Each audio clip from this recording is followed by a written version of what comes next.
بسم الله الرحمن الرحيم والصلاة والسلام على رسوله الكريم وعلى آله وصحبه اجمعین اما بعد۔ اللہ تعالیٰ نے انسان کو پیدائشی طور پر جاہل پیدا کیا ہے۔ واللہ اخرجکم من بطون امہاتکم لا تعلمون شیئا، اللہ نے تمہیں ماں کے پیٹ سے نکالا، تم کچھ بھی نہیں جانتے تھے۔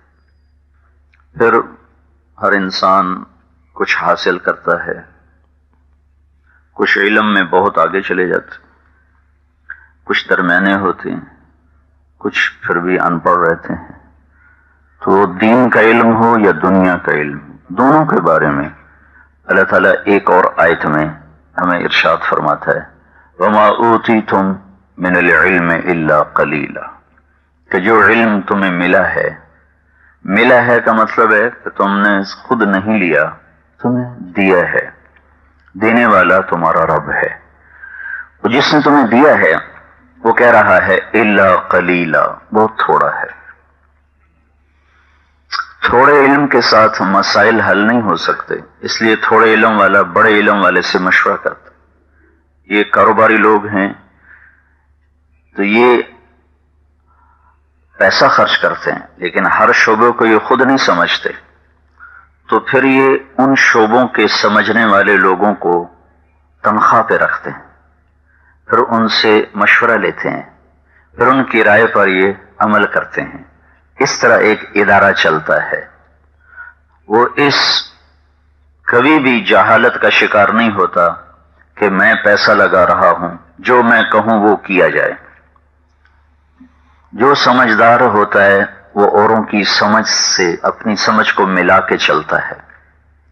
نادان ہوتا ہے جو کہتا ہے سانو سارا پتا ہے، سانو سارا پتا ہے۔ تو ہم تو یہ دنیا صرف اپنی عقل سے نہیں سمجھ سکتے، آخرت کیسے سمجھیں؟ تو اللہ تعالیٰ نے ہمارے لیے آسانی فرمائی ہے، خود آسمان سے ایک پیغام اتارا اور محمد رسول اللہ صلی اللہ تعالی علیہ وسلم کی شکل میں اس کو عملی نمونہ بنا کے پیش کیا، پھر اسے قیامت تک کے لیے حجت قرار دے دیا کہ ان الدین عند اللہ الاسلام۔ اب دنیا اور آخرت میں کامیاب ہونے کا ایک ہی راستہ ہے، وہ اسلام ہے۔ معاملہ تو بہت آسان تھا کہ یہاں مسافر خانہ ہے، آئے ہیں چلے جائیں گے، لہذا بھائی اپنے گھر کی ہی فکر کرو۔ آپ لوگ باہر جاتے ہو لیکن واپس آنے کی فکر لے کے باہر جاتے ہو۔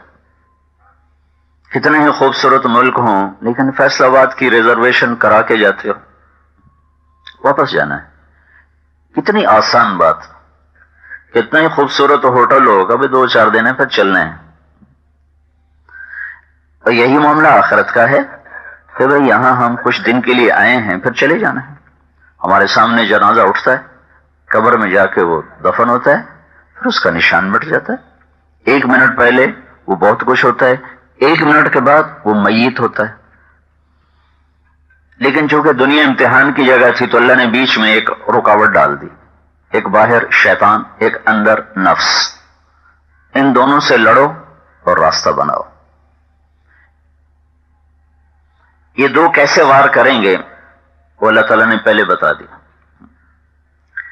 ان النفس لامارۃ بالسوء، یہ تمہارے اندر بیٹھا ہے، یہ تمہیں ہمیشہ گناہوں کی دعوت دے گا، تمہیں میری نافرمانی میں چسکا دکھائے گا، تمہیں گانے میں لذت دکھائے گا، قرآن میں تمہیں اکتاہٹ دکھائے گا، تمہیں ڈھول کی تھاپ وہ پرکیف محسوس ہوگی، اور قرآن کی لے تمہیں بیزار کرے گی۔ یہ اندر بیٹھا ہوا ہے۔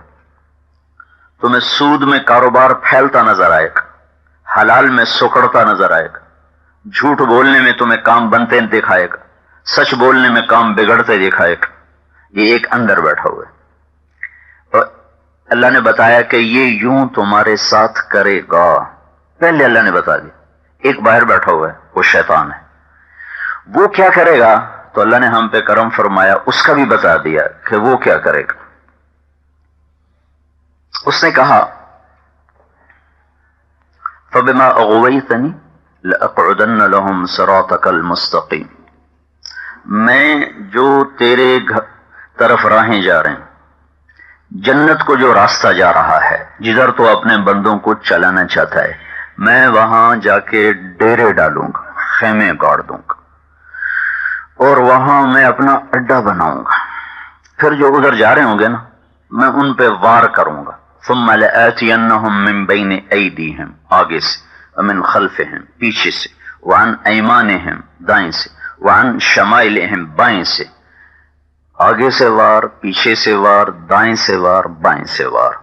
یہ ایک محاورہ ہے کہ میں چاروں طرف سے حملہ کروں گا، اور اس کے آخر میں نتیجہ کیا ہوگا؟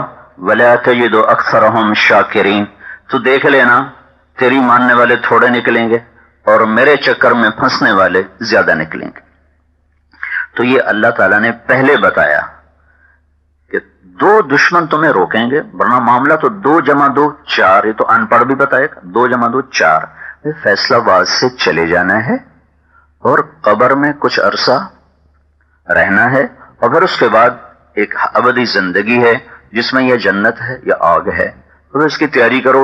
اس میں کون سا گہرا فلسفہ تھا جس کو سمجھنا سمجھانا مشکل ہوتا، لیکن بیچ میں 2 رکاوٹیں آئیں امتحان کے لیے. سامنے سے آؤں گا، پیچھے سے آؤں گا، دائیں سے آؤں گا، بائیں سے آؤں گا، 4 طرف سے وار کروں گا. اس کا مطلب کیا ہے؟ آگے سے آنا، پیچھے سے آنا، دائیں سے. ایک تو محاورہ ہے چاروں طرف سے، لیکن آگے پیچھے دائیں بائیں، اس کے پیچھے ایک بڑا خوبصورت مطلب بھی ہے. سامنے آخرت ہے، پیچھے دنیا ہے. دائیں طرف نیکیوں کا نظام ہے، بائیں طرف گناہوں کا نظام. ادھر فرشتہ نیکیاں لکھتا ہے، الٹے ہاتھ کا فرشتہ برائیاں لکھتا ہے. سامنے سے آؤں گا، سامنے آخرت ہے، بہت بڑے طبقے کو اس پہ قائل کر دوں گا کہ موت کے بعد کچھ نہیں. وہ تیری آخرت کے منکر ہو جائیں گے. اور اللہ تعالیٰ نے کہاں ہوں گے؟ ہیہات ہیہات لما توعدون ان ہی الا حیاتنا الدنیا نموت ونحیا وما نحن بمبعوثین. ایک بہت بڑا طبقہ اس وقت بھی تھا، آج اس سے بھی زیادہ ہے، جو یہ کہتے ہیں موت کے بعد کچھ نہیں، بس مر گئے ختم. اذا كنا عظاما نخرا، پرانی ہڈیاں کون زندہ کرے گا؟ انا لمردودون فی الحافرہ، قبروں سے اٹھ کے کون آتا ہے؟ تو میں ان کو آخرت کے بارے منکر بنا دوں گا. لہذا جب آخرت کا تصور ختم تو جزا سزا کا تصور ختم، تو وہ جانور بن جائیں گے، جو منہ میں جو جی میں آئے گا وہ کرتے پھریں گے. لیکن ایک طبقہ ایسا ہوگا جو میرے اس چکر میں نہیں پھنسے گا. وہ کہے گا نہیں، آخرت ہے ہماری طرح، نہیں جنت بھی ہے، جہنم بھی ہے. ان کو کیا کروں گا؟ وَمِنْ خَلْفِهِمْ، ان کو پیچھے سے پکڑوں گا. پیچھے کیا ہے؟ پیچھے فیصلہ آباد ہے، 8 بازار ہیں، ملیں ہیں، فیکٹریاں ہیں، ذمہ داریں ہیں، تجارت ہے، زراعت ہے، سیاست ہے، گھر ہیں، لذتیں ہیں. وَمِنْ خَلْفِهِمْ، ان کو دنیا اتنی خوبصورت دکھاؤں گا کہ تیری جنت کو مان کر بھی تیری جنت کے طلبگار نہ رہیں گے، اور ان کو دنیا کے خوف ایسے دکھاؤں گا کہ تیری دوزخ کو مان کر بھی تیری دوزخ سے ڈرنا چھوڑ جائیں گے. کہیں گے ہاں جی دوزخ بھی ہے، جنت بھی ہے، جامنا بھی ہے، لیکن نہ انہیں جنت کا شوق رہے گا نہ دوزخ کا خوف رہے گا. پیچھے سے وار کروں گا کہ انہیں منکر تو میں کر نہ سکا، تو پھر ہم انہیں میں فیصلہ آباد میں خوبصورتی دکھاؤں گا، انہیں اس میں پھنسا دوں. تو بہت سا طبقہ اس میں پھنس جائے گا. علی رضی اللہ تعالیٰ عنہ روزانہ رات کو اللہ سے بات کیا کرتے تھے. یہ وہ شخص ہے جس کا ہاتھ پکڑ کر یوں اللہ کے نبی نے فرمایا تھا، علی تیرا گھر جنت میں میرے گھر کے سامنے ہوگا. اتنی بڑی گارنٹی پانے والا آدمی یوں ہاتھ پکڑ کے، تاکہ بات مضبوط ہو، کچی نہ ہو. علی جنت میں تیرا گھر میرے گھر کے سامنے ہوگا. تو اس کو تو اب رات کو چین سے سونا چاہیے، دن میں اپنی بنسری بجانی چاہیے کہ ساڑھا تھا کم بن گیا. سارا مسئلہ تو جنت کا ہے نا، اور اللہ کی رضا کا، وہ تو کم بن گیا. لیکن یہ شخص کیا کرتا ہے؟ اس کی روزانہ رات کی مناجات ہے. زرار ابن زمرہ کنانی فرماتے ہیں کہ آج بھی میرے کانوں میں علی بن ابی طالب کے الفاظ گونج رہے ہیں. وہ کہہ رہے ہیں ربنا ربنا، اے میرے رب اے میرے رب. اور یہ کون سا وقت ہوتا تھا؟ وقد ارخى الليل سدوله وغارت نجومه، جب رات بھی تھک چکی ہوتی تھی اور تارے بھی سو چکے ہوتے تھے. اس وقت ایک آدمی مصلی پہ بیٹھا ہوتا تھا اور اس کے دونوں ہاتھوں میں داڑھی ہوتی تھی اور ایسے تڑپتا تھا یتململ تململ السلیم، جیسے سانپ کا ڈسا تڑپتا ہے. ویبکی بکاء الحزین، اور ایسے روتا تھا جیسے غموں کا مارا روتا ہے. اور پھر وہ کہتا الی تغررتی، ارے دنیا مجھے دھوکہ دینے آئی ہے. الی تشوقت، میرے شوق میں آ گئی. غری غیری، جا کسی اور کو دھوکہ دے. قد بتت کی ثلاث، میں تو تمہیں 3 طلاق کا پروانہ دے چکا ہوں. لا سبیل لی الیک، تیری میری راہیں اب کبھی جڑ نہیں سکتی. آہن آہ، ہائے میرے رب ہائے میرے رب. کس بات پہ ہائے ہے؟ من قلت الذات، اے اللہ میرے پاس عمل بہت تھوڑا ہے. وبعد السفر، اے اللہ میرا سفر بڑا لمبا ہے. ووحشت الطریق، میرے رب میں نے تنہا جانا ہے. میرے ساتھ کیا ہوگا؟ جو ہوگا وہ تو بتایا جا چکا ہے کہ تیرا گھر جنت میں نبی کے گھر کے سامنے ہے. پھر وہ کہتا ہائے میرا عمل تھوڑا. جیسے مالدار آدمیوں کو ہوس ہو جاتا ہے کہ ہو راوے. اب وہ بھوک کی وجہ سے نہیں کماتے، وہ ہوس کی وجہ سے کما رہے ہوتے ہیں کہ اور بڑھ جائے اور بڑھ جائے. میرے نبی نے کہا 2 بھوکوں کا پیٹ قبر کی مٹی بھر سکتی. ایک جس کو دنیا کی بھوک لگ جائے اس کو بھی قبر کی مٹی سے ہی قرار آئے گا، اور ایک جس کو نیکیوں کی بھوک لگ جائے، جس کو آخرت کی بھوک لگ جائے، وہ بھی قبر میں جا کر ہی آرام پائے گا. ورنہ یہ 2 بھوکے کبھی سیراب نہیں ہوتے. تو آخرت کی بھوک لگ جانا تو اللہ کو پسند ہے، اور دنیا کی ہوس لگ جانا اللہ کو ناپسند ہے. کمانے سے تو کبھی بھی نہیں روکا، کمانے پہ تو درجات بتائے ہیں. سعد بن معاذ بیٹھے تھے اللہ کے نبی کے سامنے، تو وہ ایسے ان کے ہاتھ جھولی میں تھے، تو اللہ کے نبی کی نظر پڑی ہاتھوں پر، تو ہاتھوں پہ ایسے سخت نشان تھے. تو آپ نے پوچھا سعد سے، سعد یہ کیا ہے؟ کہا جی میں اپنے باغ میں کام کرتا ہوں خود ہی، تو وہ کسی چلا چلا کر میرے ہاتھوں پہ نشان پڑ گئے. تو اللہ کے نبی نے سعد کا ہاتھ ایسے پکڑا، سب کے سامنے اس کو بوسہ دی اور فرمایا کہ بچوں کو حلال کھلاتے ہوئے جو ہاتھ ایسا ہو جاتا ہے اس پہ جہنم کی آگ حرام ہو جاتی. تو کمانے سے نہیں روکا ہے، اس کے تو فضائل بتائے ہیں. ہوس سے روکا ہے. ہوس، جتنا سودی نظام چل رہا ہے ہوس کی وجہ سے چل رہا ہے. جتنی بازاروں میں خیانت ہے، بددیانتی ہے، وعدے سے پھرنا ہے، وعدہ خلافیاں ہیں، اس کے پیچھے صرف ہوس ہے. تو جس کو آخرت کا ہوس لگتا ہے وہ کہتا آہن آہ من قلت الذات، میرے پاس عمل تھوڑا ہے. تھوڑے عمل سے نبی کے گھر کے سامنے تو گھر نہیں نہ بنتا. تو بہت زیادہ عمل ہو تو تب جا کر کہتا ہے میرا عمل تھوڑا ہے، میرا سفر لمبا ہے، مجھے اکیلے جانا ہے. تو 2 حملے ہیں شیطان کے. ایک سامنے سے آتا ہے آخرت کوئی نہیں، ایک بڑا طبقہ اس میں چلا گیا. پیچھے سے آتا ہے ایک بڑا طبقہ ہے جو کہتا ہے نہیں آخرت، 1 ارب سے زیادہ لوگ ہیں جو کہتے ہیں آخرت ہے، موت کے بعد زندگی ہے، وہ جنت ہے جہنم ہے. تو انہیں کیا کرتا ہے؟ انہیں لاہور، ملتان، کراچی، فیصل آباد اتنا خوبصورت دکھاتا ہے کہ نہ جنت کا شوق رہتا ہے نہ جہنم کا خوف رہتا ہے. اچھا کچھ ایسے ہیں وان ایمانہم وان شمائلہم، الٹے ہاتھ سے آؤں گا، یہ تو مان کھلا شراب میں، زنا میں، جوئے میں، گانے میں، ناچ میں، موسیقی میں، جھوٹ میں، ان کبیرہ گناہوں میں پھنسا دوں گا. تو ایک جم غفیر ہے جو اس میں پھنس گیا، جوان بھی، مرد بھی، عورت بھی. الٹے ہاتھ سے آنے کا مطلب ہے اس کو بعد میں بتاتا.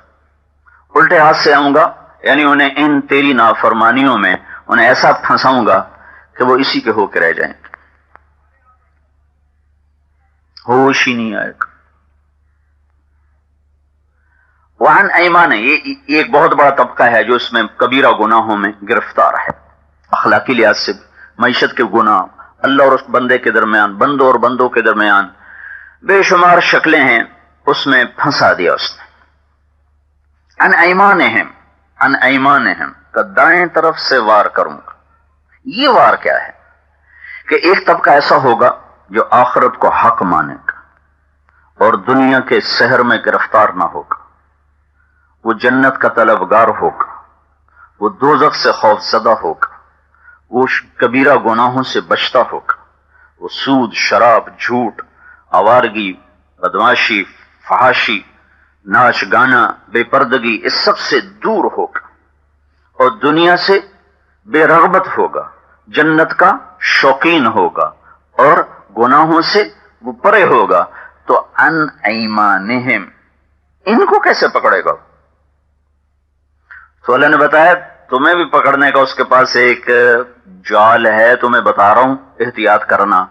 وہ ایسے لوگوں کو نیکی کے تکبر میں پھنسائے گا، جیسے پیسے کا تکبر ہے نا کہ ہم ستارہ والے ہیں، ہم ستارہ انڈسٹری والے ہیں، ایک مال کا تکبر ہے۔ ویسے یہ تو بڑے متواضع لوگ ہیں، ویسے میں کہہ رہا ہوں کہ ایک مال کا تکبر ہوتا ہے کہ میں یہ فیکٹری والا، میں اتنے کاروبار والا۔ تو ایک نیکی کا تکبر ہے جو اس سے بہت زیادہ ہوتا ہے، جو کہ پیسے کی حیثیت ہے مچھر کا پر، ساری دنیا اکٹھی کرو تو اللہ کا نبی کہتا ہے ایک مچھر کا پر نہیں، اور نیکی کی حیثیت ہے، نیکی کی سبحان اللہ والحمد للہ کہو، 2 سیکنڈ ہے نا، 2 سیکنڈ۔ اس 2 سیکنڈ میں کیا ہوا ہے؟ میرے نبی کا فرمان ہے وَسُبْحَانَ اللَّهِ وَالْحَمْدُ لِلَّهِ تَمْلَآنِ مَا بَيْنَ السَّمَاءِ وَالْأَرْضِ۔ سبحان اللہ اور والحمد للہ کا اجر زمین آسمان کے خلا کو بھر دیتا ہے۔ دین اتنا بڑا خزانہ ہے، تو جیسے پیسے کا ایک تکبر آتا ہے جب وہ آتا ہے، ایسے ہی نیکی کا بھی ایک تکبر آتا ہے۔ اگر سنبھالا نہ جائے تو جیسے پیسے سے لوگ متکبر ہوتے ہیں، ایسے ہی نیکی سے بھی لوگ متکبر ہوتے ہیں، عورتیں بھی مرد بھی، کہ انہیں اپنی نیکی پہ ناز ہو جاتا ہے۔ پہلے عجب پیدا ہوتا ہے اور عجب پر جب وہ قابو نہیں پاتا تو پھر تکبر آ جاتا ہے۔ عجب کیا ہے؟ اپنی اچھائی میں گرفتار ہونا، اپنی خوبیاں بتاتے رہنا اور اوروں کی کمیاں پکڑتے رہنا۔ وہ بھی کوئی بندہ ہے، وہ بھی کوئی بندہ ہے، وہ سود کھاندا ہے، وہ یہ کردا ہے، وہ کردا ہے۔ اللہ کا فضل ہے اسی آج تک کدی جھوٹ دے نیڑے نہیں گئے، اسی کدی 2 نمبر گل نہیں کی، اسی کدی 2 نمبر سودا نہیں ویچیا، اسی کدی گل تو مکرے نہیں ہے، او فلانا وہ تو نام مراد ہر بولتے مکریا بیٹھا ہے۔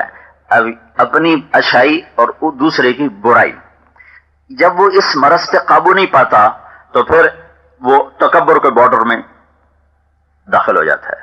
اور دنیا میں سب سے پہلا جو جرم ہوا تھا وہ شرک اور کفر نہیں تھا، وہ تکبر تھا۔ انا خیر منہ، میں سجدہ نہیں کروں گا۔ کیوں نہیں کرتے ہو؟ کہ میں بہتر ہوں، یہ گھٹیا ہے۔ خلقتنی من نار وخلقتہ من طین، میں آگ سے بنا ہوں، یہ مٹی سے بنا، آگ اوپر جاتی ہے، مٹی نیچے جاتی، میں اسے سجدہ نہیں کروں گا۔ تو جب عجب پہ قابو نہیں پاتا کوئی مرد عورت، اپنی نیکی سے اپنی خوبیاں سامنے آتی ہیں اور اوروں کی کمیاں سامنے آتی ہیں، تو اس میں اس کو شیطان پھنساتا ہے۔ اسے زنا تو کروا نہیں سکا، چوری نہیں کروا سکا، جھوٹ نہیں بلوا سکا، شراب نہیں پلوا سکا، جوا نہیں کھلوا سکا، سود میں نہیں پھنسا سکا، جی ہیرا پھیری میں نہیں پھنسا سکا، ملاوٹ اور کھوٹ میں جو بڑے بڑے گناہ تھے، جب اس میں وہ نہیں پھنسا تو اس کے پاس یہ ایک بے خطا سوار ہے جو بہت کم خطا جاتا ہے کہ اپنی اچھائی کا شکار۔ تو جب وہ اس سے نہیں بچتا تو پھر تکبر آتا ہے۔ تکبر کا مطلب کیا ہے؟ پھر اپنی اچھائی کے ساتھ اوروں کو حقیر سمجھنا اور اوروں کو ذلیل سمجھنا، اپنے آپ کو اچھا سمجھتے ہوئے اوروں کو حقیر نہ سمجھنا، یہ عجب، اور اپنے آپ کو اچھا سمجھتے ہوئے اوروں کو حقیر جاننا، یہ تکبر، اور حق سے ٹکرانا، یہ تکبر۔ غمت الناس وبطر الحق۔ تو ان ایمانہم کا جو وار ہے، یہ نیک مرد عورتوں کے لیے شیطان نے رکھا ہے کہ میں انہیں نیکی کے تکبر میں پھنساؤں گا اور اوروں کے عیب پہ بولنا، اوروں کی کمیاں پکڑنا، اوروں کی کمیاں اچھالنا اور اپنی خوبیوں کے گن گانا، یہ نیک مرد عورتوں پر یہ شیطان کا تقریباً بے خطا وار ہے۔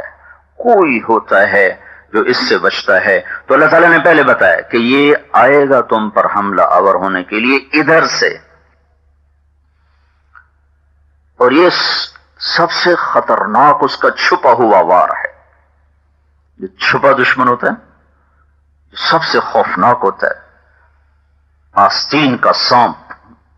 منافق کافر سے بڑا کافر ہے اور بڑا مجرم ہے۔ ان المنافقین فی الدرک الاسفل من النار، سب سے نیچے ابو جہل نہیں ہے، جہنم میں سب سے نیچے عبداللہ بن ابی ہے، جو ساری زندگی اللہ کے نبی کے پیچھے نمازیں پڑھتا رہا اور اللہ کے نبی نے اس کا جنازہ بھی پڑھایا، اور اللہ تعالیٰ نے فرمایا پڑھ یا نہ پڑھ میں نے معاف نہیں کرنا، کہ اس کی عداوت چھپی ہوئی ہے، چھپ کے وار کیا ہے۔ تو شیطان کا ایک وار ہے نیک عورتوں پر، نیک مردوں پر، اپنی نیکی کا تکبر، اپنی اچھائی اوروں کی کمیاں دیکھنا، اوروں کی خطائیں دیکھنا۔ اور معاملہ ہے اللہ کے ساتھ، پتہ نہیں کون سی بات اسے پسند آئے اور ساری خطاؤں پہ کہہ جاؤ معاف کیا، اور پتہ نہیں کون سی بات اسے ناپسند آئے اور ساری نیکیوں پہ پانی پھیر دے کہ جاؤ مردود کر دیا۔ تو اوروں کے بارے میں زبان کھولنا تو خطرناک ترین کام ہے۔ ہمارے استاد صاحب تفسیر جلال قرآن کی تفسیر پڑھاتے ہوئے بہت زیادہ اس مضمون کو بیان فرمایا، اور اس پر یہ شعر پڑھا کرتے تھے، دھن رے دھنیے اپنی دھن، پرائی دھنی کا پاپ نہ پن، تیری روئی میں چار بنولے، سب سے پہلے ان کو چن۔ کہتے اوروں کے عیب نہ دیکھو، اپنے عیب دیکھو، اوروں کی کمیاں نہ دیکھو، اپنی کمیاں دیکھو، اوروں کی خوبیاں اچھالو، عیبوں پہ پردے ڈالو، اپنی کمیاں دیکھو اور ان سے ڈرو۔ نیکی کر کے بھی ڈرو، گناہ کر کے تو ڈرنا ہی ہے، نیکی کر کے بھی ڈرنا ہے کہ پتہ نہیں کب اللہ کس بات پہ لگا نہیں مجھے نہیں پسند، اور جسے میں برا سمجھ رہا ہوں اس کی کوئی بات اللہ کو پسند آ جائے اور کہ جاؤ میں نے معاف کر دیا۔ عیسیٰ علیہ السلام ایک جگہ سے گزر رہے تھے تو پہاڑ کی چوٹی پہ ایک ڈاکو رہتا تھا، اس کی نظر پڑی تو نور نبوت، تو اس کو ندامت ہوئی اور اس نے وہیں توبہ کی اور کہا یا اللہ بس آئندہ میری زندگی تیری اطاعت کے ساتھ گزرے کہ میں توبہ کرتا ہوں، اور آ کر عیسیٰ علیہ السلام کے پیچھے چل دی۔ عیسیٰ علیہ السلام کے ساتھ ان کے صحابہ بھی ہیں، ان کو قرآن نے حواری کہا ہے، حواری۔ تو ہر نبی کے صحابی اس دور کے بہترین انسان ہوتے، جیسے ہمارے نبی کے صحابہ آنے والی ساری نسلوں میں سب سے بہترین 1,24,000 وہ لوگ ہیں جن کے بارے میں اللہ کے نبی نے کہا میرے نبی وعدہ ہے سب کے لیے جنت، کلن وعد اللہ الحسن، سب کے لیے جنت۔ تو یہ حواری ہیں، تو یہ آدمی ساتھ چلے ہے۔ تو ایک آدمی کے جب یہ برابر ہوا ہے تو اس نے یوں دیکھا، تو اس نے دیکھا یہ تو وہ مشہور معروف ڈاکو، تو اس نے کہا یہ حقارس، یعنی تو اتھے کی دے آ گئے۔ ہماری جماعت گئی ٹوبہ ٹیک سنگھ، 1995 کی بات۔ تو ٹوبہ ٹیک سنگھ کسی زمانے میں نا سوشلسٹوں کا بڑا مرکز تھا، تو وہاں جو ان کا چیئرمین تھا نا اس کو ملے، تو اس نے بتایا کہ نہ ہم کافر نہ مرتد، مسلمان۔ ماؤ یہ اس کی لینن کی تعلیمات سے متاثر اس کی بات کرتے تھے۔ ایک دن عصر کی نماز کے لیے میں مسجد میں گیا،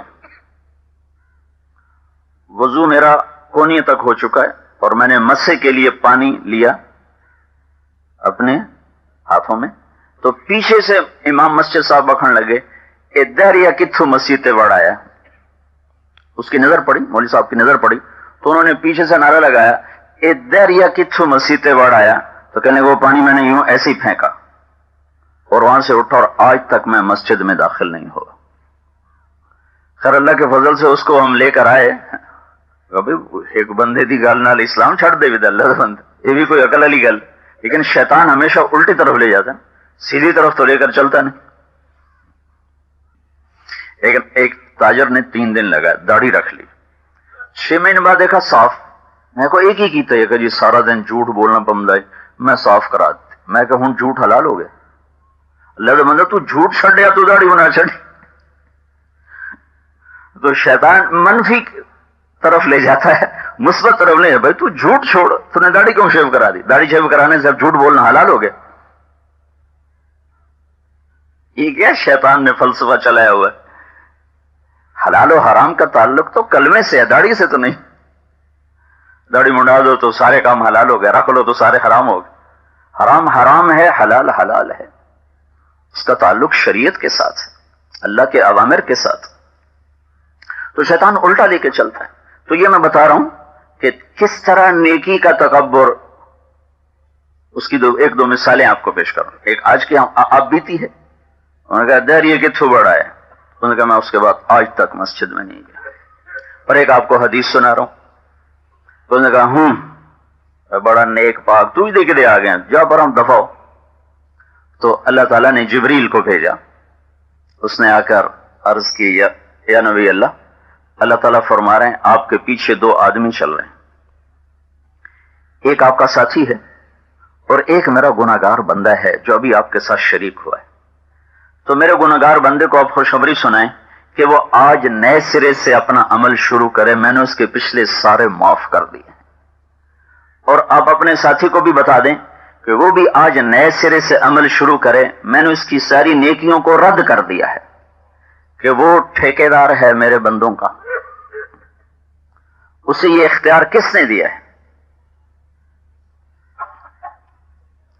عن ایمانہم، دائیں طرف سے وہ وار کیسے کرتا ہے کہ نیکی کے تکبر میں پھنسا دینا. بے پردہ عورت کو دیکھتے ہی پردہ دار عورت کے دل میں حقارت. صحیح کام کرنے والا 2 نمبری کام کرنے والے کو دیکھتے ہی دل میں حقارت. تو یہ نیکی کا تکبر ہے.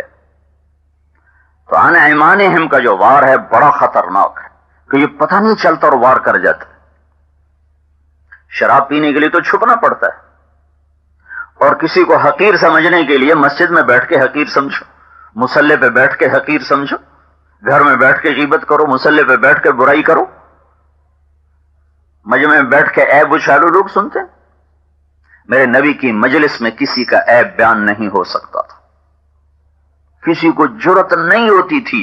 لا توبن فیہ العثرات، میرے نبی کی مجلس میں کسی کی برائی ہو نہیں سکتی.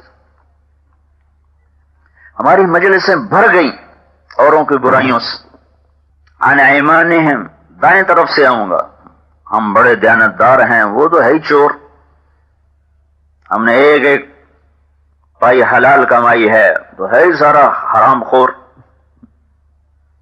ہم پوری زکوٰۃ دیتے ہیں، وہ 1 پیسہ اللہ کے نام پہ خرچ نہیں کرتا. تو عمل کر کے اسے ہضم کرنا اور عمل کر کے بھی ڈرتے رہنا.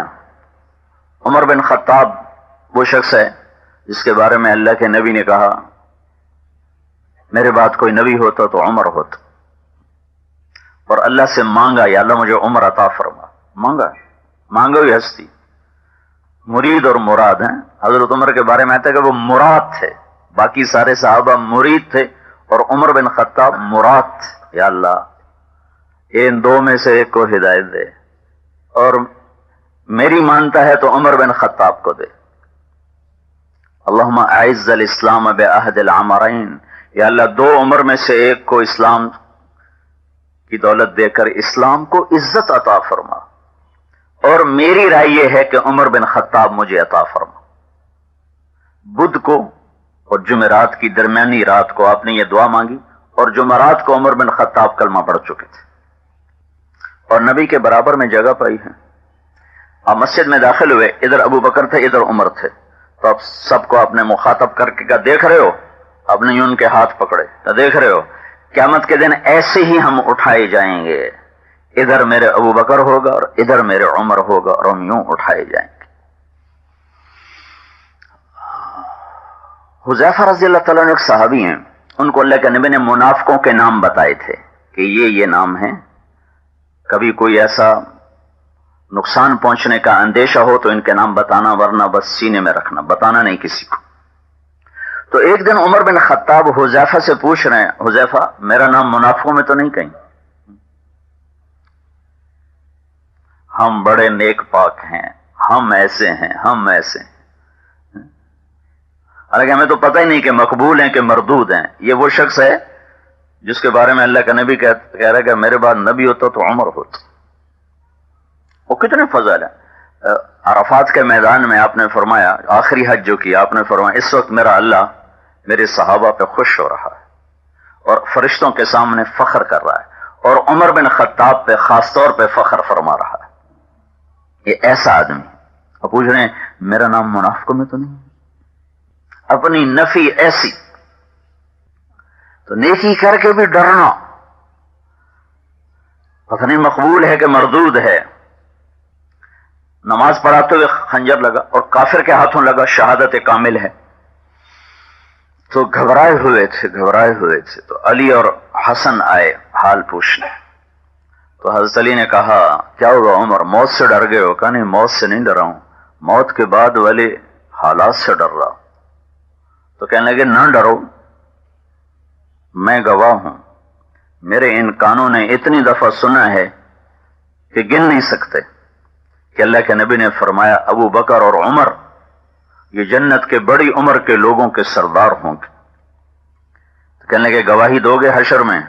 کہا میں بھی دوں گا، حسن بھی دے گا۔ اور جب یکم محرم کو انتقال ہوا اور تدفین ہوئی، 27 کو خنجر لگا، تو 27، 28، 29 کا مہینہ تھا، 3 دن زخم میں رہے، یکم محرم کو انتقال بھی تدفین۔ تو جب دیکھا کہ آج شاید نہیں بچ سکوں گا، تو اپنے بیٹے کو کہا کہ بیٹا جاؤ عائشہ سے پوچھ کر آؤ کہ عمر اپنے ساتھیوں کے قرب میں جگہ چاہتا ہے، تو اگر وہ اجازت دے دیں تو پھر مجھے وہاں دفن کرنا، اور اگر وہ انکار کر دیں تو پھر مجھے بقیع میں دفن کر دینا، اور میرا نام لے کے پوچھنا، امیر المومنین نہ کہنا عمر اپنے ساتھیوں کے ساتھ جگہ چاہتا ہے۔ تو عبداللہ بن عمر تشریف لائے، تو عائشہ رضی اللہ تعالیٰ عنہ رو رہی تھیں، سارا مدینہ ہی رو رہا تھا۔ تو انہیں عرض کی کہ اما جان، میرا باپ عمر بن خطاب اپنے ساتھیوں کے پاس جگہ چاہتا ہے۔ تو عائشہ رضی اللہ تعالیٰ عنہ مزید رونے لگی اور فرمایا کہ یہ جگہ تو میں نے اپنے لیے رکھی ہوئی تھی کہ اپنے باپ اور خاوند کے ساتھ میں بھی جگہ بنا لوں، لیکن اگر عمر کی خواہش ہے تو اس کو مجھ پر سبقت اور فضیلت ہے، میری طرف سے اجازت ہے۔ تو بیٹے نے آ کے خوشخبری سنائی کہ ابا مبارک کو اجازت مل گئی۔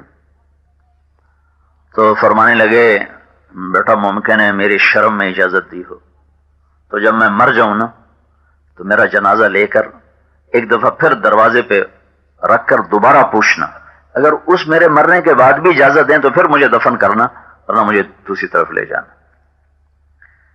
تو یہ ساری خوشخبریاں مکمل ہو چکی ہیں، علی کی شہادت آ چکی ہے، حسن کی شہادت آ چکی، اہل بیت کی گواہی آ چکی ہے، اور پھر نبی کے پڑوس میں جگہ کا انتظام ہو چکا ہے۔ اور پھر جب موت کو قریب محسوس کیا تو بیٹے کی گود میں سر تھا، عبداللہ کی گود میں، تو کہنے لگے مجھے زمین پہ ڈال دو۔ تو انہیں زمین کی بجائے ایسے اپنی ٹانگ کو لمبا کیا اور یہاں پنڈلی پہ رکھ لیا سر، تو ان کو زور سے ڈانٹا کہ وای حق، سمجھتا نہیں ہے میں کیا کہہ رہا ہوں، مجھے زمین پہ ڈال دے۔ تو انہوں نے گھبرا کے زمین پہ ڈال دیا، تو اپنی گال جو تھی نا مٹی میں رکھ دیا ایسے، اور یوں اپنے منہ کو مٹی میں ایسے ملنا شروع کیا، اس طرح مٹی میں، وہ کہہ رہے تھے اے اللہ تو نے عمر کو معاف نہ کیا تو عمر ہلاک ہو جائے، ویل لک یا عمر ان لم یغفر لک رب، اے میرے رب تو نے عمر کو معاف نہ کیا تو عمر ہلاک ہو جائے. جنہیں فخر کرنا چاہیے تھا وہ اتنی تواضع پر چل رہے ہیں اور ہمیں پتہ ہی کوئی, اور اپنی نیکی کا ہی گھمنڈ لیے بیٹھا ہوا ہے. یہی کہتے کہتے انتقال ہو گیا. یہ آخری الفاظ تھے. اور صہیب رومی نے جنازہ پڑھایا اور چارپائی کو اٹھا کر جا کر حضرت عائشہ کے دروازے کے سامنے سب نے رکھا تو عبداللہ بن عمر نے دوبارہ دروازے پر دستک دی اور عرض کی اما جان عمر بن خطاب دروازے پہ حاضر ہے, اندر آنے کی اجازت چاہتا ہے. تو عائشہ رضی اللہ تعالیٰ نے اپنی چادر اٹھائی اور پردہ کیا, فرمایا مرحبا بعمر, عمر کے لیے اجازت ہے, خوش آمدید. تو عبداللہ بن عباس فرماتے ہیں قبر کی کھدائی کے دوران کسی آدمی نے میرے کندھے پہ ہاتھ رکھا تو میں نے پیچھے مڑ کے دیکھا تو علی کھڑے ہوئے تھے جن کی آنکھوں سے آنسو جاری تھے اور کہہ رہے تھے کہ مجھے پتا تھا عمر تو یہیں آئے گا, تیرے سوا یہاں کوئی نہیں آ سکتا تھا. کہ میں نے اتنی دفعہ اللہ کے نبی سے سنا دخلت انا و ابو بکر و عمر خرجت انا و ابو بکر و عمر. تیرا اور ابو بکر کا نام اللہ کے نبی نے اپنے ساتھ اتنا نتھی کیا, اتنا جوڑا. میں ابو بکر عمر گئے, میں ابو بکر عمر آئے, میں ابو بکر عمر نکلے, میں ابو بکر عمر داخل ہوئے. کہ تیرا اور ابو بکر کا نام اتنا اپنے ساتھ جوڑا تھا کہ مجھے یقین تھا کہ تیسری قبر تیری ہی یہاں بنے گی اور کوئی نہیں آ سکتا ہے. اتنی بڑی بلندیوں کو چھو کر کہ لوگ اپنے اندر میں اتنا جھکے ہوئے تھے کہ لفظ تواضع بھی ان کی تواضع کو شاید پورا ادا نہ کر سکتا. تو یہ 4 وار ہیں شیطان کے جس سے وہ آخرت کی زندگی سے بے خبر کرتا ہے. سامنے سے آتا ہے موت کے بعد کچھ نہیں, پیچھے سے آتا ہے ٹھیک ہے جنت بھی ہے دوزخ کو پیسے تو وٹن دو, پیچھے سے آتا ہے مال کا حسن دکھاتا ہے, چیزوں کا حسن دکھاتا ہے. دائیں طرف سے آتا ہے نہ آخرت سے بیزار نہ دنیا میں گرفتار. تو نیکیوں میں کہ رغبتیں شوق تو انہیں نیکی کے تکبر میں پھنساتا ہے, اپنی بڑائی میں لاتا ہے. ہونٹ سیلو بھائی اوروں کے عیب بولنے سے, آنکھیں بند کر لو اوروں کے عیب دیکھنے سے, کان بند کر لو اوروں کے عیب سننے سے. اللہ تمہیں دنیا میں جنت کا مزہ دیتے. یہ اخلاق ہیں اخلاق. اور میرے نبی کا فرمان ہے اچھے اخلاق والے کا میں گارنٹر ہوں جنت الفردوس میں گھر لے کر دوں گا. نماز پڑھنے والے کے لیے ضمانت نہیں ہے, بشارت ہے. جہاد کرنے والے کے لیے ضمانت نہیں ہے, بشارت ہے. اور اخلاق والے کے لیے بشارت بھی ہے ضمانت بھی ہے کہ میں ضامن جنت الفردوس میں گھر لے کر دوں گا. تم اپنے اخلاق اچھے کرو. اور یہ اخلاق کی انتہا ہے کہ اپنی زبان, اپنی آنکھ, اپنے کان اوروں کے عیب سے بند کر لو, نہ بولو نہ سنو. تو تھوڑے عمل سے بھی بہت بڑی جنت ملے گی. ایک صحابی نے عرض کیا یا رسول اللہ ہمارے محلے میں 2 عورتیں رہتی ہیں, ایک شب دار روزے دار ہے, رات نفل پڑتی ہے دن میں روزے رکھتی ہے لیکن زبان کی بہت سخت ہے, کسی کو بھی نہیں بخشا اس. تو آپ نے فرمایا لا خیر فیہا, اس میں کوئی بھلائی نہیں, وہ جہنم میں جائے گی. پھر اس نے کہا یہ ایک دوسری خاتون ہیں جن کی نہ کوئی تہجد ہے نہ کوئی صدقات ہیں, صرف فرائض کے پورے ہیں لیکن اس کے اخلاق بڑے اعلیٰ ہیں, اس کا بول بڑا میٹھا ہے. تو آپ نے فرمایا وہ جنت میں جائے گی. ابو دجانہ رضی اللہ تعالیٰ عنہ بدر سے لے کر حجۃ الوداع ہر سفر میں شریک ہیں, ہر سفر 25 غزوات اللہ کے نبی کے ہر ایک میں شریک. اور بدر میں شریک ہونے والوں کے لیے اللہ کے نبی کی بشارت ہے کہ میرے رب نے مجھے کہا ہے بدر والے جو مرضی کریں میں نے ان کی بخشش کر دی.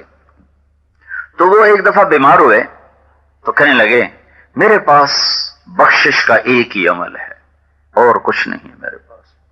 بدر, احد, خندق, حنین, فتح مکہ, حجۃ الوداع, مریسی, بنی مصطلق, خیبر, تبوک, کتنے اسوار ہیں اور صحبت نبی ہے. کہنے لگے میرے پاس بخشش کا ایک عمل ہے کہ آج تک میری زبان سے کسی مسلمان کی دل آزاری کا بول نہیں نکلا اور میرا دل مسلمانوں کے بغض سے صاف ہے.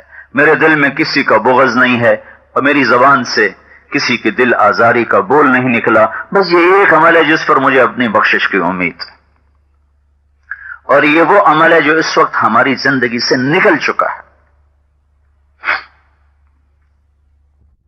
تو بھائیو، یہ شیطان کے 4 راستے ہیں جس سے وہ نیکوں کو بھی پکڑتا ہے، بروں کو بھی پکڑتا ہے، منکرین کو بھی پکڑتا ہے، مومنین کو بھی پکڑتا ہے. اللہ نے پہلے بتا دیا خبردار رہنا، اور اس کے مقابلے میں 4 کام کرتے رہنا تو تمہیں کامیابی کی گارنٹی اپنے رب کی طرف سے.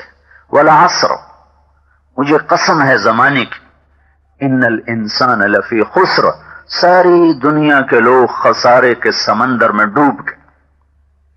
فی کا لفظ یہاں بہت خطرناک مطلب دے رہا ہے. لفی، اس کے پر لام، لفی خسر، جیسے کشتی ڈوبے، کبھی ڈوب گئی، کا کوئی بچا کا سارے ہی گئے.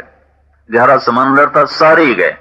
تو اللہ تعالیٰ نے پوری سفینہ فیصل آباد کو یا پورے 6 بر اعظم کے انسانی سفینے کو ایک خوفناک طوفانی موجوں میں گھرے ہوئے جہاز سے تشبیہ دی ہے اور کہا کہ لفی خسرن، سارا سفینہ انسانیت ناکامی میں ڈوب گیا. یا اللہ، کوئی بچا بھی ہے؟ کوئی بچا بھی ہے؟ کہاں؟ 4 کام کرنے والے بچ جائیں گے، باقی سب گئے. امام شافعی فرماتے ہیں 30 سپاروں کی بجائے سورت والعصر ہوتی تو کافی تھی. یہ سارے قرآن کا خلاصہ 3 آیات، سارے قرآن کا خلاصہ 3 آیات. والعصر ان الانسان لفی خسر، مجھے قسم ہے زمانے کی. اللہ کو قسم اٹھانے کی ضرورت ہے، لیکن اسے پتا ہے کہ میرے بندے بہت شک کرتے ہیں. تو اللہ کہتا ہے میرے بندو، میں قسم اٹھاتا ہوں، اب تو میری بات مانو کہ ہاں مانیں گے. تو ویسے ہی سچا ہے، پر ہوں بالکل ہی سچا ہوگی گال. اللہ کی بات شک سے بالا تر ہے. لا ریب فیہ والعصر، مجھے زمانے کی قسم، ان الانسان لفی خسر، ساری دنیا ناکامی کے سمندر میں گئی. یا اللہ، کوئی بچا کہاں؟ 4 کام کرنے والے بچ گئے، باقی سب گئے. الا الذین آمنوا، جو ایمان لائے. ایمان کی شرط لگانے سے سارے غیر مسلم ناکامی میں غرق ہو گئے. وعملوا الصالحات، اور عمل صالح کی شرط لگانے سے ایمان والے ناکام ہو گئے. وتواصوا بالحق، اور جنہوں نے حق کی تبلیغ کی اور حق کی دعوت دی. تبلیغ کی شرط لگانے سے عمل والے بھی ناکام ہو گئے. وتواصوا بالصبر، جو صبر کے پہاڑ بن کے چلے، صبر کی شرط لگانے سے تبلیغ والے بھی ناکام ہو گئے. الا الذین آمنوا، ایمان کی شرط لگنے پر غیر مسلم ناکام. اس ناکامی کا مطلب ہے ہمیشہ کی جہنم، یہ نکل نہیں سکتا. وما ہم بخارجین من النار، کبھی نہیں نکلیں گے. ایک زمانہ ایسا آئے گا کہ اللہ جہنم کو تالا لگا دے گا، اندر سے باہر، باہر سے اندر، سب رابطے ختم فرما دے گا. وعملوا الصالحات، جنہوں نے عمل کیے اچھے. اس شرط لگانے سے ایمان والے ناکام. یہاں ناکامی کا مطلب اور ہے. یہاں ناکامی کا مطلب یہ ہے کہ یہ سیدھے جنت میں نہیں جائیں گے، بواسطہ جہنم جنت میں جائیں گے. کہ کبیرہ گناہ کرتے کرتے جو مرد عورت مر جاتا ہے، اللہ کا قانون یہ ہے کہ اسے جہنم میں جانا ہے. باقی جس کو چاہے معاف کر دے، اس کی رحمت کو پابند نہیں کیا جا سکتا، جسے چاہے معاف کر دے. عمر بن عبدالعزیز نے رحمت اللہ علیہ نے حجاج بن یوسف کو خواب میں دیکھا، جہنم کے ڈھیر میں ہے. تو پوچھا تیرے ساتھ کیا ہوا؟ کہا میں ہر قتل کے بدلے میں قتل کیا گیا. 1.25 لاکھ آدمی اس نے قتل کیا تھا، اور سعید بن جبیر کے قتل میں 70 دفعہ قتل کیا گیا. پھر فرمایا تو اب کیا حال ہے؟ کہ بس اب کلمے کی آس ہے کہ کبھی تو جہنم سے نکلیں گے. وعملوا الصالحات، عمل الصالحات کی شرط سے ایمان والے ناکام ہو گئے. اس ناکامی کا مطلب یہ ہے کہ یہ سیدھے جنت میں نہیں جائیں گے، جہنم سے ہو کر جنت میں جائیں گے. جہنم میں 7 حصے ہیں، سب سے اوپر جہنم ہے. یہ ہے ہی ایمان والوں کے لیے جو کبیرہ گناہ کرتے ہوئے مر گئے اور توبہ نہ کی اور خاتمہ ایمان پہ ہوا، تو یہ جہنم. پھر اس کے نیچے حطمہ ہے، یہ عیسائیوں کے لیے. اس کے نیچے لظا ہے، یہ یہود کے لیے.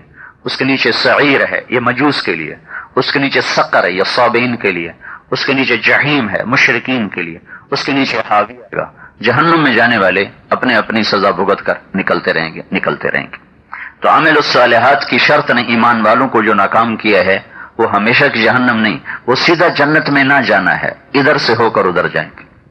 وتواصوا بالحق، اور جنہوں نے حق کی تبلیغ کی شرط لگانے سے عمل والے ناکام ہو گئے۔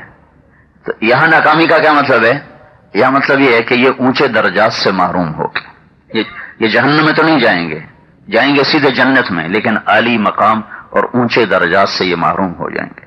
تو تبلیغ کا کام کوئی یہ اضافی کام نہیں ہے کہ ٹھیک ہے فرصت ہو تو کر لو، نہ کرو تو ٹھیک ہے، سیدھا پہلے بڑے نیک پاک ہیں۔ تبلیغ کا کام بنیادی شرائط میں سے ہے، کامیابی کی بنیادی شرائط میں سے مدار نجات ہیں۔ یہ 4 کام مدار نجات ہیں، یہ اضافی کام نہیں ہے کہ کر لو ٹھیک ہے، نہ کرو ٹھیک ہے۔ اس امت کے لیے یہ اضافی کام نہیں، پہلوں کے لیے اضافی کام تھا، اس لیے کہ وہاں انبیاء کا سلسلہ تھا، اور ہمارے اوپر آ کر نبوت کا سلسلہ ختم۔ لا نبی بعدی لا امت بعدکم، میرے بعد نبی کوئی نہیں، تمہارے بعد امت کوئی نہیں، لہذا فلیبلغ الشاہد الغائب، میرا پیغام آگے پہنچانا تمہارے ذمہ ہے۔ بلغوا انی ولو آیا، عالم ہونا بھی شرط نہیں ہے، ایک آیت بھی تمہیں آتی ہے تو آگے پہنچا دو۔ ھذا بلاغ للناس، یہ پیغام ہے پہنچانے کے لیے۔ علامہ زرکشی فرماتے ہیں قرآن کا کوئی نام رکھا جاتا تو یہ آیت اس کا نام بنتی، ھذا بلاغ للناس، یہ پیغام ہے لوگوں کو پہنچانے کے لیے۔ پہنچانے والے کون ہیں؟ یہ امت۔ اور اس کے لیے عالم ہونا شرط نہیں لگایا گا، ایک آیت بھی ہے تو چلو۔ عمل بھی شرط نہیں لگایا کہ تمہارے عمل میں ہے تو بہت اعلیٰ بات ہے، عمل میں نہیں ہے تو دعوت دینا نہیں چھوڑنا، کہو شاید تمہارے کہنے سے کسی کو نفع ہو جائے، اس کی تو فعل تمہاری بھی بخشش ہو جائے۔ کبھی رب مبلغ او عام سامع، یہ خطبہ حجۃ الوداع میں ایک جملہ ہے جس میں اس بات کی طرف اشارہ ہے کہ ضروری نہیں کہ تمہارا پورا عمل ہو تو پھر تم تبلیغ کرو، تم دعوت دو، شاید تمہاری بات سن کر تم سے اچھے عمل کرنے والے وجود میں آ جائیں۔ تو تواصوا بالحق، یہ جو تیسری شرط ہے تبلیغ کے کام کی، یہ بھائیو یہ ساری یہ لازمی پرچے بتا رہا ہوں، ہاں یہ اضافی نہیں ہے کہ ہو جائے نہ ہو ٹھیک ہے، نہیں، یہ جو لازمی پرچے بتا رہا ہوں۔ تو اس شرط کے لگنے سے ناکامی کا مطلب یہ ہے کہ یہ عالی شان درجات سے محروم ہوں گے، جنت میں تو چلے جائیں گے لیکن عالی درجات سے محروم ہو جائیں گے۔ اور انسانی فطرت ہے خوب سے خوب کی تلاش میں، تو جہاں ہمیشہ رہنا ہے وہاں خوب سے خوب کی تلاش ہونی چاہیے کہ اللہ تعالیٰ جنت الفردوس میں پہنچائے ہمیں۔ خود جنت الفردوس میں 100 درجے ہیں اور 2 درجوں کے درمیان زمین آسمان کا فاصلہ ہے۔ سب سے عالی درجہ کا نام ہے وسیلہ، جو اللہ کے عرش کے ساتھ ایسے لگا ہوا یوں کر کے، ویسے تو اللہ کا عرش چھت ہے ایسے، نیچے ساری جنت، لیکن ایک مقام کا نام ہے وسیلہ، وہ یہاں ہے۔ ایسے مثال دے کے بتا رہا ہوں تو اللہ ہی جانے گا، یعنی یوں اللہ کے عرش کے ساتھ ایسے جڑا ہوا ہے۔ اس جنت کا نام ہے وسیلہ، یہ جنت ہے اللہ کے رسول کے لیے جو تیار کی گئی ہے، جو اللہ کے نبی نے فرمایا تم اذان کے بعد میرے لیے دعا کرو، آت محمدن الوسیلہ، اے اللہ ہمارے نبی پاک کو وسیلہ عطا فرما۔ تو وسیلہ سے مراد وہ دوسرا وسیلہ نہیں ہے، یہاں وسیلہ وہ مقام جنت ہے جو اللہ کے نبی نے فرمایا کہ میرے لیے اللہ نے جو جنت بنائی ہے اس کا نام ہے وسیلہ، تو تم میرے لیے دعا کرو اذان کے بعد، تو میں قیامت کے دن تمہاری شفاعت کروں گا۔ جو مؤذن کہے ویسے کہو، پھر اس کے بعد میرے اوپر درود پڑھو، پھر دعا پڑھو، اللہم رب هذه الدعوة التامة والصلاة القائمة آت محمد الوسیلہ والفضیلہ وابعثه مقاما محمودا الذي وعدته انك لا تخلف الميعاد۔ یہ دعا کرو میرے لیے تو میں قیامت کے دن تمہاری شفاعت کروں گا۔ تو اس میں ہم اللہ سے مانگتے ہیں یا اللہ ہمارے نبی کو وسیلہ عطا فرما، تو سب سے اوپر وسیلہ ہے، پھر اس کے نیچے یہ 100 جنتیں ہیں جو جنت الفردوس کہلاتی ہیں، پھر اس کے نیچے باقی جنتیں شروع ہوتی ہیں۔ جنت الفردوس جتنی ہے اللہ نے اپنے ہاتھوں سے بنائی ہے، باقی جنت کو امر کن سے بنایا ہے، جنت الفردوس کو اپنے ہاتھوں سے بنایا۔ تو وہ کیا چیز اللہ نے بنائی ہو، اور پھر بنانے کے بعد جس دن بنایا اس دن سے لے کر آج اور آج سے قیامت تک اللہ روزانہ دن میں 5 دفعہ اس کو پہلے سے زیادہ خوبصورت بنا دیتا. روزانہ 5 دفعہ اس کی ڈیکوریشن ہو رہی تو وہ کیا چیز بن رہی. تو تبلیغ کی شرط نے عمل والوں کو ناکام قرار دے دیا. یہ ناکامی ہے درجات کی کمی. وتواصوا بالصبر، چوتھی شرط نے تبلیغ والوں کو ناکام قرار دے دیا. یہ ناکامی کون سی ہے؟ یہ ناکامی کی ایک مثال ہے. جیسے 15-20 ٹیمیں ایک ٹورنامنٹ میں حصہ لیتی ہیں تو کھیلتے کھیلتے 2 باقی بچ جاتی.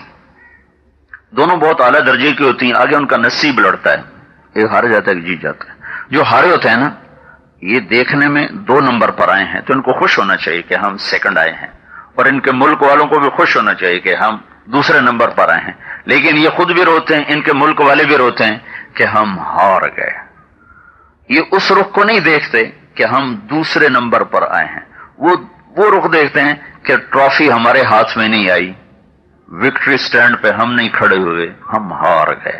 یہ جو چوتھی شرط ہے نا، یہ اس کی مثال ہے کہ قیامت کے دن اللہ کئیوں کو جھنڈا پکڑانے والا ہے. یہ وہ ہوں گے جن کے یہ 4 جن کے پاس عمل ہوں گے. جن کے پاس یہ چوتھا عمل نہیں ہوگا نا، وہ جھنڈے والے نہیں بن سکیں، وہ وکٹری سٹینڈ پہ نہیں آ سکیں گے، وہ پہلا نمبر نہیں اللہ کے دربار میں لے سکیں گے. تو یہ ایک چھوٹی سی صورت ہے جو آخرت کی تیاری کا مکمل پیغام ہے، جہاں سب نے چلے جانا ہے. ہم آج کسی کی یاد میں جمع ہوئے، کل پتہ نہیں کوئی ہمارے لیے جمع ہوگا کہ نہیں ہوگا. یہ اللہ نے ہمیں کیسا پیارا دین عطا کیا کہ مرنے کے بعد بھی ایصال ثواب کا سلسلہ جاری رہتا. میں نے ایک شخص کو خواب میں دیکھا.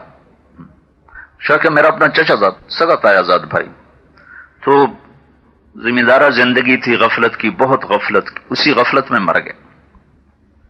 تو میں نے ایک دفعہ خواب میں دیکھا تو میں نے پوچھا کیا حال ہے؟ کہنے لگا میں آگ کے تندور میں. تو میرا اپنا خون، مجھے بہت رنج ہوا. تو میں نے اس کی طرف سے حج کیا. تو حج کے بعد ایک اور ہمارے عزیز سے ان کو خواب میں ملا اور کہا کہ طارق میں نے آنکھ ہو، تیرا تحفہ میں نے پڑ گیا، تیرا تحفہ میں نے پہنچ گیا. تو اللہ تعالیٰ نے مرنے کے بعد بھی اپنے بندوں کی بخشش کے لیے سامان تیار کر دیا. پھر کسی کے لیے دعا کر دو، ہاتھ اٹھا دو. حسن بصری کے پاس ایک عورت آئی کہ میری بیٹی مر گئی ہے، میں دیکھنا چاہتی ہوں اس کا کیا حال ہے. تو انہوں نے کہا یہ دعا پڑھو دیکھ لو گی. تو اس نے وہ دعا پڑھی. رات کو خواب میں دیکھا تو تارکول کے لباس میں اور آگ میں جل رہی. تو صبح اٹھ کے آئی روتی ہوئی کہ میری بیٹی کو تو میں نے یوں دیکھا ہے. کرو اس کے لیے کچھ ایصال ثواب. رات کو حسن بصری رحمت اللہ علیہ نے خواب دیکھا، ایک لڑکی سبز پوشاک، خوبصورت چمکتا چہرہ. کہتی شیخ مجھے جانتے ہیں؟ کہا نہیں. کہ میں وہ ہوں جس کی ماں کو آپ نے خواب میں، جس کی ماں کو آپ نے وظیفہ بتایا تھا. تو کہا تیری ماں نے تو کچھ اور بتایا تھا. کہا ہاں وہ جو بتایا تھا وہ ٹھیک تھا، ایسے ہی پکڑ تھی. لیکن کل ایک ایمان والا قبرستان سے گزرا تو اس نے درود شریف پڑھ کے سب کو ایصال ثواب کیا. تو جو حصہ مجھے ملا اس پر اللہ تعالیٰ نے مجھے یہ عطا کیا ہے، ایک درود پڑھنے پر.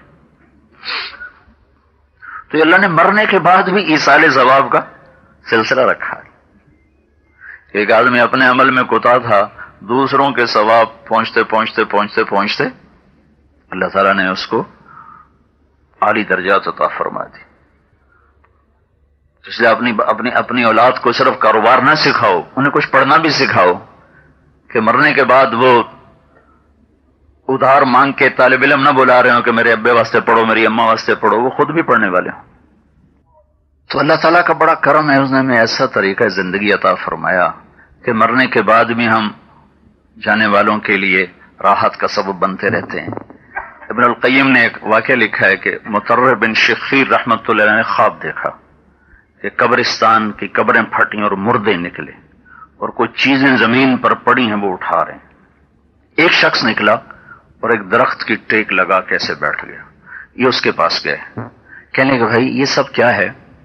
کہ ہم اہل ایمان ہیں جو دنیا سے جا چکے ہیں، اور جو ہمارے رشتہ دار ہمیں ثواب پہنچاتے ہیں یہ وہ اٹھاتے پھر رہے ہیں. تو یہ پوچھتے ہیں تم کیوں نہیں اٹھاتے ہو؟ کہا میرے پاس بہت زیادہ کٹھا آ جاتا ہے، مجھے اٹھانے کی ضرورت نہیں۔ کہا وہ کیسے آتا ہے؟ کہا میرا بیٹا حافظ قرآن ہے، روزانہ ایک قرآن ختم کر کے مجھے پہنچا دیتا، تو مجھے یہ اٹھانے کی ضرورت نہیں رہتی۔ کہا تیرا بیٹا کیا کرتا ہے؟ اس کی مٹھائی کی دکان ہے فلاں بازار میں۔ تو اگلے دن وہ بازار میں پہنچ گئے تو دیکھا ایک نوجوان، مٹھائی کی دکان ہے اور اس کے ہونٹ ہل رہے ہیں، سودا بک رہا ہے۔ تو یہ کھڑے ہو کر پہلے اس کو دیکھتے رہے، پھر محسوس کیا کہ ہونٹ مسلسل حرکت میں۔ انہوں نے کہا بیٹا کیا پڑھ رہے ہو؟ کہا یہ قرآن پڑھ رہا ہوں۔ کہا کتنا پڑھتے ہو؟ کہا ایک ختم روز کرتا ہوں۔ کہا اتنا کیوں پڑھتے ہو؟ کہا میرا باپ میرے اوپر احسان کر گیا، میں بدلہ تو نہیں دے سکتا لیکن میں کوشش کرتا ہوں کہ میں اس کی کچھ خدمت کر سکوں۔ ماں باپ کا تو حق نہیں ادا ہو سکتا۔ ایک شخص نے اپنی ماں کو خراسان سے اٹھایا اور مکے لے گیا اور کندھوں پہ بٹھا کے سارا حج کرایا، اور خراسان تک بھی کندھے پہ بٹھا کے لے گیا پیدل۔ پھر عبید اللہ بن عمیر سے پوچھا میں نے ماں کا حق ادا کر لیا ہے؟ تو انہوں نے کہا تھا ایک گھونٹ دودھ کا حق بھی ادا نہیں ہوا ہے، یہ حق ادا ہو نہیں سکتا ہے۔ کچھ عرصہ گزر گیا، سال گزرے، 2 گزرے، 4 گزرے، انہوں نے پھر خواب دیکھا، وہی قبرستان، وہی مجمع اور وہی مردے نکل کے کٹھے کر رہے ہیں۔ اس میں اس آدمی کو بھی دیکھا، وہ بھی کٹھا کرتا پھرتا ہے۔ تو اب بات کسی سے نہیں ہوئی، صرف اتنا دیکھا تو ان کی آنکھ کھل گئی۔ تو اگلے دن یہ گئے بازار، دیکھا تو دکان بند تھی۔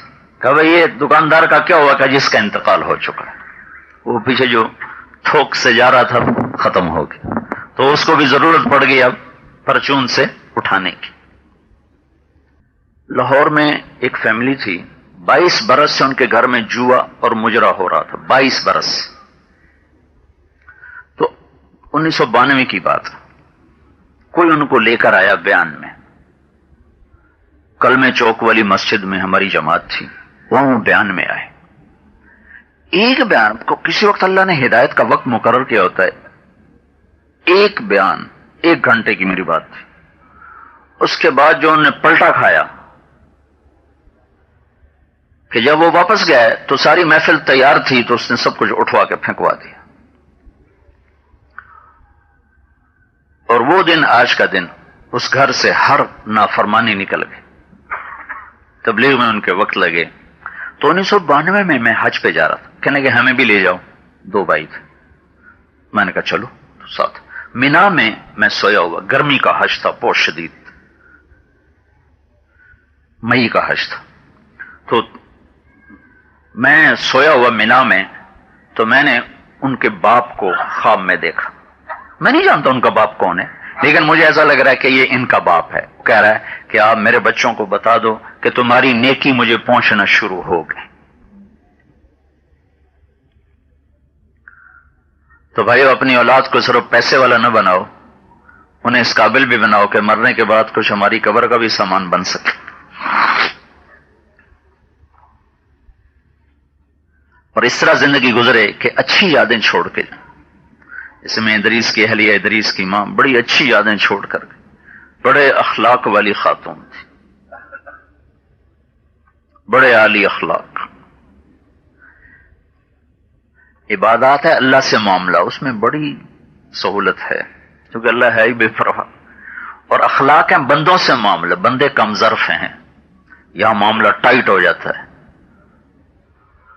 تو جہاں اللہ کے بندوں کا حق آ جائے وہاں بہت احتیاط برتنی چاہیے۔ تو بہت نیک خاتون تھیں، اپنے اخلاق میں بیوی کے روپ میں بھی، ماں کے روپ میں بھی، بہن کے روپ میں بھی، بہو کے روپ میں، مالکن کے روپ میں، نوکروں کے ساتھ، خامد کے ساتھ، ہر ایک کے ساتھ بہت عالی اخلاق۔ میری اہلیہ مجھے بتاتی تھی کہ پورے فیصلہ آباد میں ایک عورت تھی مجھے فون کر کے میرا حال پوچھتی، پورے فیصلہ آباد، حالانکہ اتنے مالدار، اس کا باپ بھی مالدار، اس کا سسر بھی مالدار، اس کا خامد بھی مالدار، کیا ضرورت؟ میں فقیر آدمی، مسافر، ہر وقت پھرنے والا، تو اسے کیا ضرورت ہے میرا حال پوچھنے کی؟ کہ صرف ایک خاتون تھی پورے فیصلہ آباد میں، چونکہ میرا اکثر سفر رہتا ہے، تو وہ پوچھتی رہتی تھی کہ کہاں ہے، تمہارا کیا حال ہے، مولانا کا کیا حال ہے۔ ایک دفعہ خود مجھ سے فون پر کہا کہ میں آپ کو مولانا کی بجائے بھائی جان کہہ لیا کروں۔ میں نے کہا مجھے بڑی خوشی ہوگی، مولانا تو ایک ایسے ٹائٹل سا ہے، تو تم مجھے بھائی کر دو مجھے زیادہ خوشی ہوگی۔ تو پھر جب بھی میری فون پر بات ہوتی مجھے بھائیان کہہ کر کے مجھے بہت خوشی ہوتی تھی، مجھے حیرت بھی ہوتی تھی کہ یہ اتنے مال ریل پیل کے بعد اتنی محبت تواضع، یہ تو اللہ ہی ہے تقسیم کرتا ہے، جیسے اللہ مال تقسیم کرتا ہے نا ایسی اخلاق بھی تقسیم کرتا ہے، اور جس کو اخلاق مل جائے نا وہ بہت بڑا سرمایہ دار ہوتا ہے۔ آج اس کا مادی سرمایہ تو بیکار ہو گیا نا، لیکن اخلاق کا سرمایہ میں آج بھی تذکرہ کر رہا ہوں، میری بیگم ہمیشہ تذکرہ کرتی ہے، ایسی موت مرے ہیں کہ بعد میں لوگ محبت سے یاد کریں، کوئی نہ چکو شکر ہے مگرو لتھا جان چھٹی، یہ کہنے والے نہ ہوں، رونے والے ہوں، یاد کرنے والے ہوں، اور یادیں اچھے اخلاق سے ہی زندہ رہتی ہیں۔ تو اللہ اس مرحومہ کے درجے بلند کرے، بڑے عالی اخلاق تھے۔ تو بھائیو، مرنے سے پہلے یہ کچھ چیزیں ہیں میں نے آپ کے سامنے پیش کی ہیں، ان کو ہم سیکھ لیں کر لیں تو انشاءاللہ اللہ تعالی ہمارا خاتمہ بھی خیر کا کر دے گا، کچھ ہمارے لیے بھی جمع ہونے والے ہوں گے۔ معاملہ تو اصل اللہ کی بخشش کا ہے کہ وہ ہو جائے۔ پرسوں ایک جماعت ہماری مسجد میں آئی ہوئی تھی، تو اس میں باغ کے ایک مولوی صاحب تھے، تو ان کا بیٹا اس میں شہید ہوا تھا، وہ جو زلزلہ آیا تھا 8 اکتوبر کو 2005 میں۔ تو وہ انہوں نے مجھے خواب سنایا جس سے بڑا حوصلہ ہوا۔ امید تو پہلے بھی یہی تھی کہ اللہ پاک نے ایسے ہی کیا ہوگا۔ تو اس کا بیٹا تھا جوان بالکل 18-19 سال کا، تو وہ اس میں شہید ہو گیا۔ تو کہنے لگے میں نے اپنے بچے کو خواب میں دیکھا، مجھے صدمہ بہت تھا۔ تو وہ اس طرح اس پر کوئی چیز گری تھی کہ یہ اس کا یہ آدھا چہرہ بالکل ختم ہو گیا تھا۔ تو کہ اس کا چہرہ دیکھ کر مجھے اور بہت صدمہ تھا۔ تو کہنے کہ میں نے خواب میں دیکھا، تو میں نے کہا بیٹا کیا ہوا؟ کہا کچھ بھی نہیں، اللہ کا فضل ہے، ٹھیک ٹھاک ہے۔ کہا تمہارا تو چہرہ ہی ایسا لگتا تھا جیسے ادھیڑ دیا گیا ہے، کھا لیا گیا۔ کہا نہیں کچھ بھی نہیں، اللہ کا فضل، میں بالکل ٹھیک ہوں۔ کہا تمہارے بارے میں کیا فیصلہ ہوا؟ کہ اللہ نے جتنے اس حادثے میں فوت ہوئے سب کی جنت کا فیصلہ کرتا۔ چلے بھائی ان کی تو موج ہو گئی، کوئی عمل کوئی نہیں زندگی میں، حادثہ میں اللہ نے پکڑو سب کے لیے جنت کا فیصلہ کر دیا۔ تو بھائی معاملہ تو یہ ہے کہ اللہ راضی ہو جائے، لیکن عافیت کے ساتھ دنیا سے جائیں، عافیت کی زندگی ہو، عافیت کے ساتھ جائیں۔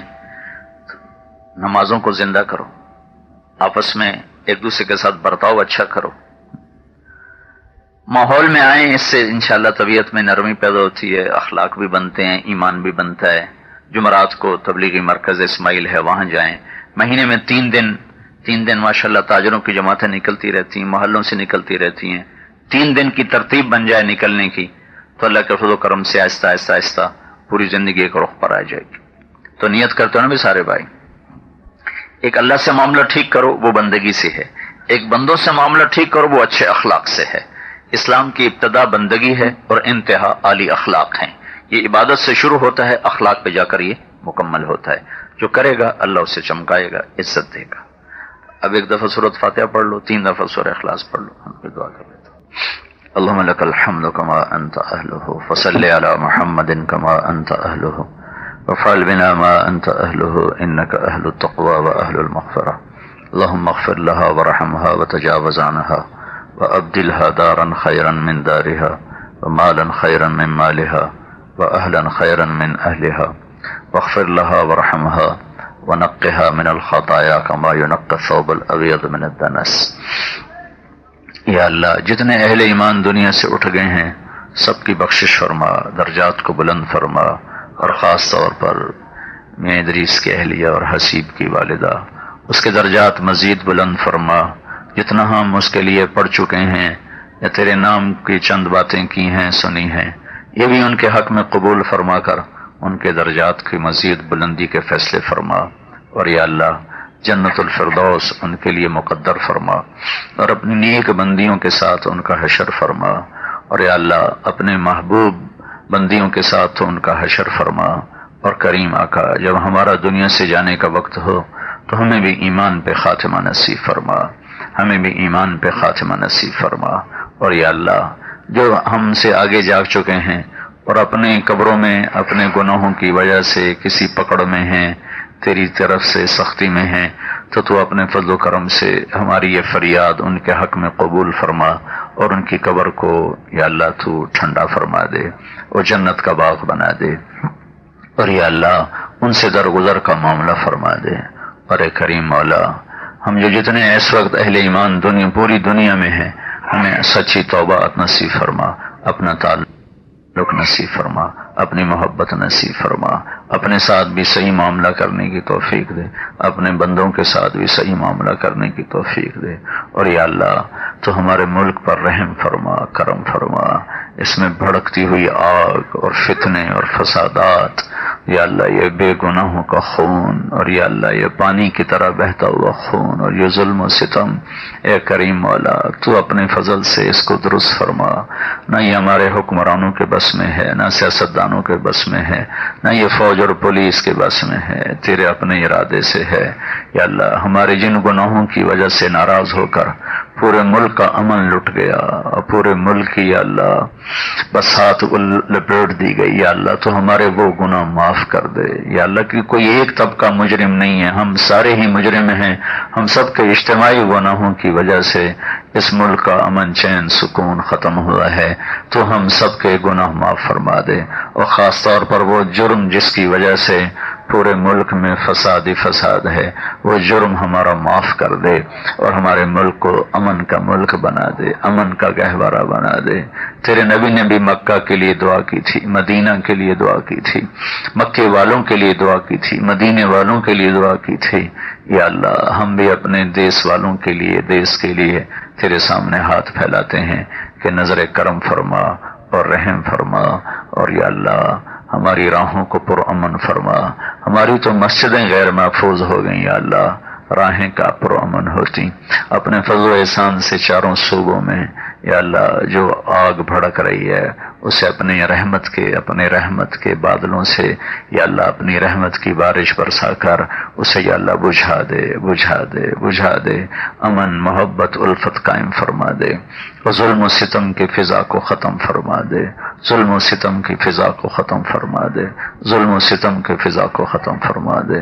ربنا اغفر لنا ولإخواننا الذين سبقونا بالإيمان ولا تجعل في قلوبنا غلا للذين آمنوا ربنا إنك رؤوف رحيم، وصلى الله تعالى على النبي الكريم، آمين برحمتك يا أرحم